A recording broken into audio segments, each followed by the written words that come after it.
The CEO pretended to be an ordinary worker and came to work at his own factory, but as soon as he arrived at the cafeteria, he was shocked to discover that all the meals here were vegetarian. The man didn't think much of it and asked the head chef for a chicken drumstick. The head chef not only said there wasn't any, but also scolded the man harshly. Seeing how rude the chef was, the man wanted to teach him a lesson. Unexpectedly, a co-worker nearby stopped him, then took the man to a table to eat. While chatting, the man learned from the co-worker that they hadn't had meat dishes in a long time. Just as the man was feeling puzzled, a rich young man walked over and sat directly next to the man. Seeing this, the chef immediately brought over a luxurious lunch. The man, seeing this, immediately asked what was going on.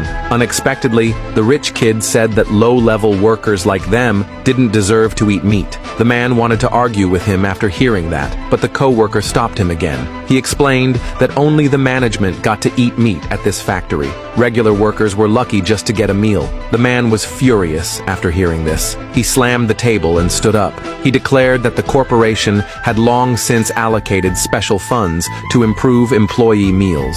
So why was it that only the leaders got to eat meat? Who made that rule? The rich kid responded confidently, saying he made the rule himself.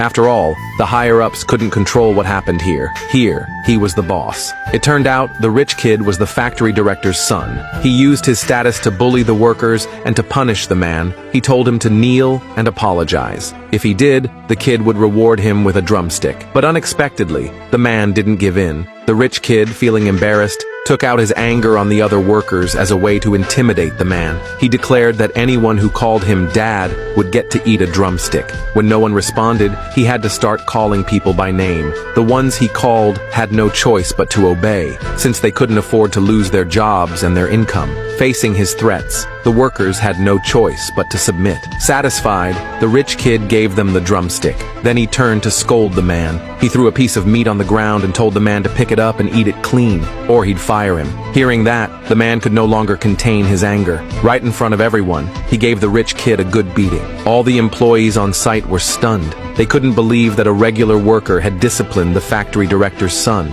Seeing he was beaten, the rich kid immediately called for HR to fire the man. But to his surprise, the HR manager was the man's wife. She just didn't know yet that her husband was the CEO, so she apologized to the rich kid on her husband's behalf. But the rich kid, feeling humiliated, refused to accept the apology. He directly ordered her to fire the man. Thinking how hard it had been for her husband to get a job, the woman had no choice but to beg the rich kid not to fire him. To her surprise, the rich kid agreed this time, but on one condition: